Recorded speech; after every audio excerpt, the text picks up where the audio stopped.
Today's the day to play us right. So you better be on your way, your way. Now it's time to celebrate.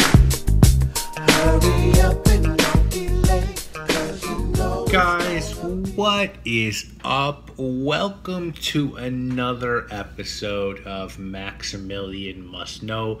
This is going to be a scent safari episode. We're going to look at a house today called Haught Parfums.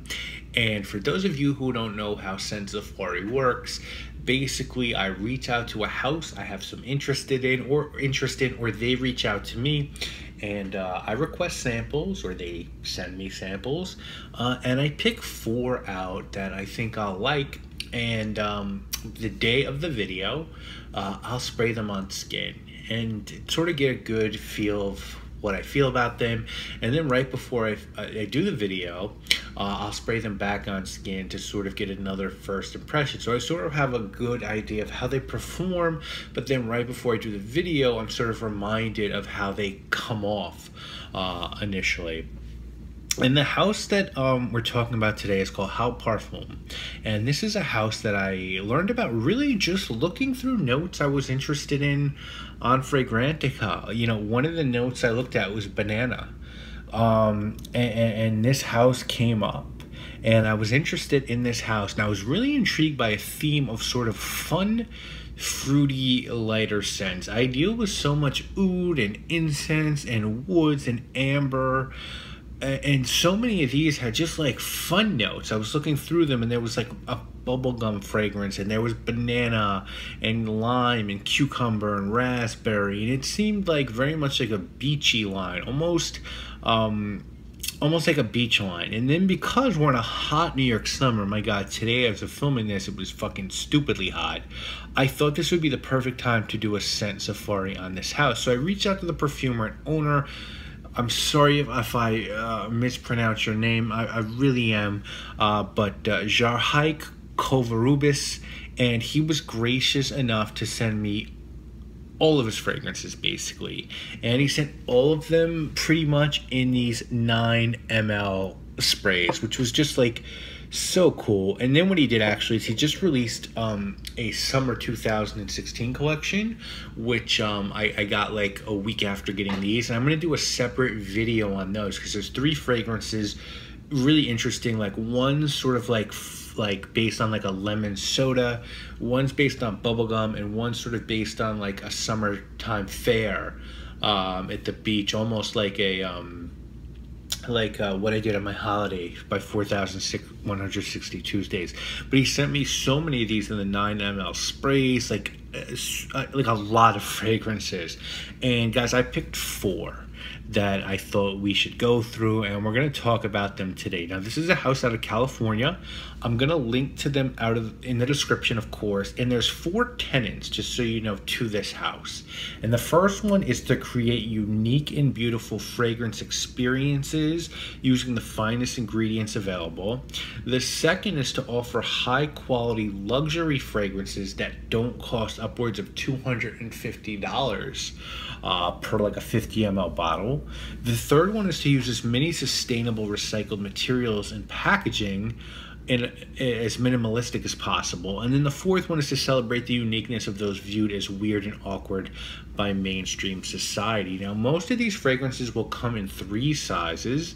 You've got a 3 ml spray for $10.50. You've got the 9 ml spray in front of you, which I think is just a wonderful option. I wish every house, niche and indie house, did like a 9 or 10 ml spray. But so this spray, these sprays you see in front of you are like $35. And then you've got a 50 ml option for most of these for $95. They have a couple of scents at 100 ml for like $110. We can get to that later. But before we discuss the scents, I want to give you a little bit of info about how these scents are constructed, because they sort of, when I first sprayed them on, I sort of felt like some of them had a weird top note, and they felt very oily on my skin. So I went in to find some more information about how they were constructed, and there's a really good Q&A section on the site, and one of the questions was, and I'm just reading this off the site, what type of base or carrier do you use? And the perfumer said, I'm not a big fan of denatured alcohol. Unless you're a big company, it's hard to find quality products, and since the laws prohibit me from using Everclear, I decided to create my own carrier base using a mixture of skin moisturizing natural oils. And your skin does, by the way, I'm adding this, your skin does feel very good after using these. He also dipropylene glycol, isopropyl myristate, and medical grade isopropyl alcohol. The first thing you may notice, the addition of the medical grade alcohol does give some of my fragrances that short-lived medicinal top note. Actually, that's the second thing you'll notice. I want to state the first thing is my product is really different from anything on the market. The first real thing you'll notice is that my fragrance have a very oily texture and feel on the skin. All of my perfume oils are created using a mixture of fractionated coconut oil and jojoba as a base. So like these do feel oily on the skin, but they actually make your skin feel really soft after they settle in.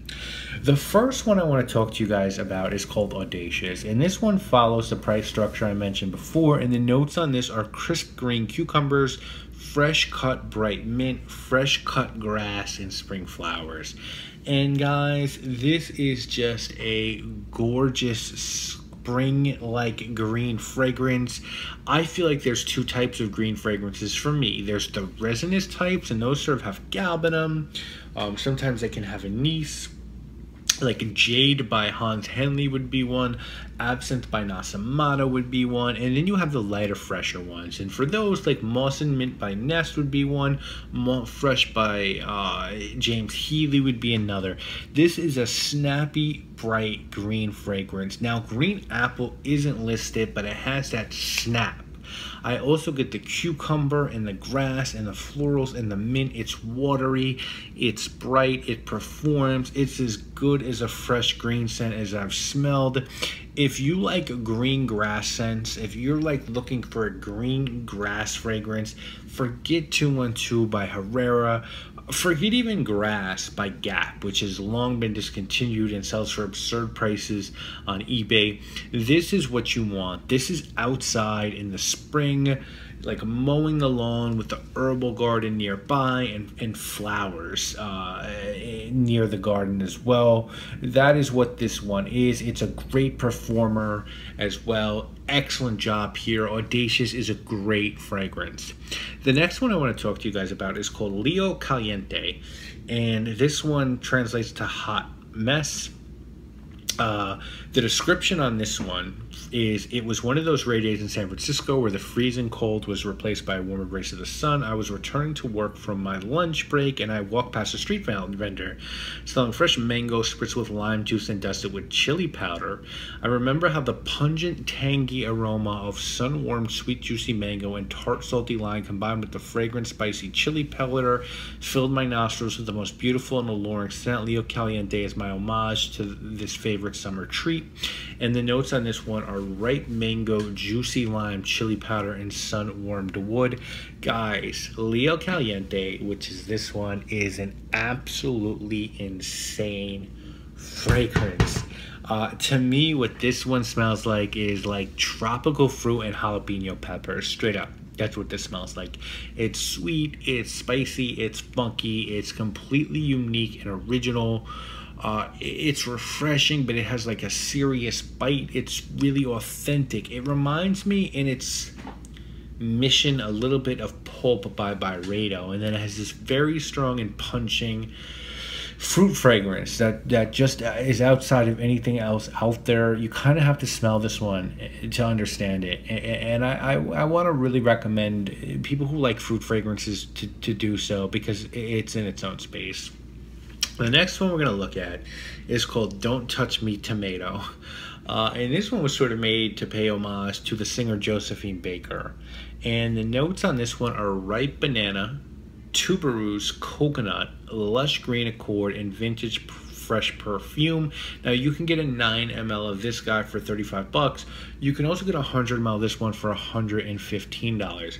And this is the one that really drew me to the brand, because I've always been sort of looking for a banana fragrance. There's not many out there. The one that I've always sort of been really trying to get has been Banane Vanille or Vanille Banana from Comptoir sur Pacifique, which is discontinued. Sometimes on the website in France you can get it, but I really haven't found a banana fragrance that gets me excited. And this is a good banana fragrance. I don't know if it's that one, because I think I'm kind of looking for like a candied banana or like a jelly bean banana, and this is more of a watery banana, which I like. Like, I like this one a lot, don't get me wrong. I would definitely wear this. This almost sort of smells like a suntanny lotion scent with a watery banana note in there. If you like pina coladas, this will work for you. This has florals in there. You're gonna get the coconut. You're gonna get green notes in there. It's just a beach fragrance. Like, this would be a great beach fragrance, I think, for a guy and a girl to just like bring with them to the beach. You know, you throw the 9 ml bottle in your bag and you guys just, you know, get out of the water, spray this one on, or just on your way home, spray this one on. It's like a watery banana and coconut scent. It almost smells like a banana, like almost like a pina colada smoothie. Not smoothie, a Slurpee. Just really good. It dries down into something lush. I think lush is a good word here. I don't really get the vintage French perfume, but I get something really green when it dries down, so really special as well. And the last one I want to talk to you about is called Unced, U-N-C-E-D. You can see it there all the way to the right. And the official description of this one is Unced handmade extract eau de parfum. Nobody will know what you're wearing but you. Unscented perfume it's an oxymoron. Is it a misnomer? Is it magic? If scent had no fragrance, what would it smell like? Notes of morning sunshine, moon river waters, and unicorn tears. Now, the official notes on Fragrantica are ozonic notes and melon at the top, sea salt, sugar, and kiwi in the middle, raspberry, flax, aldehydes, and musk in the base. And I really can't describe this one. I'm sorry. What I actually get out of this one, and this might be the craziest fragrance description I've ever given in my life, but what I actually get out of this one is fresh air, salt, and melon.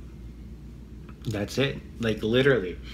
But what's crazy about this one is that and aldehydes. There's actually definitely aldehydes in this one. So those ozonic notes, those aldehydes, melon, and like salt. First of all, this lasts forever on your skin, and it smells incredible. To me, this is like an eccentric molecules fragrance, but I like it better than any eccentric molecules fragrance. And just so you know, I've tried every eccentric molecules fragrance. I have one. I think I have eccentric on one. I have a bottle of eccentric on one, and I have samples of every other one of them. And I like all of them. I'm gonna get 30 mLs of all of them, just because I just think they're cool, and why not? You know, they're like $60 for the 30 mLs. But this this lasts so much longer. It smells so much better. It's fruity, it's airy, it's light. This and Audacious are the best two. If I had to pick one, I'd probably go with this one, just because Audacious, like you know, that sort of green watery thing, I feel like Moss and Mint does a really good job. Like, this is just another level. This will make a man or woman smell good. You will not get, it's one of those scents where like no one's gonna be like, oh my god, what are you wearing? But people are gonna be like, wow, someone smells really good around here. No one's gonna notice it. It just shows mastery of perfumery. And so, like, I want to wrap this up by like saying this. I'm gonna be dead honest. When I first got all these fragrances, I sprayed some on, the ones that I wasn't gonna review, and I was like, you know, I don't know if these are for me.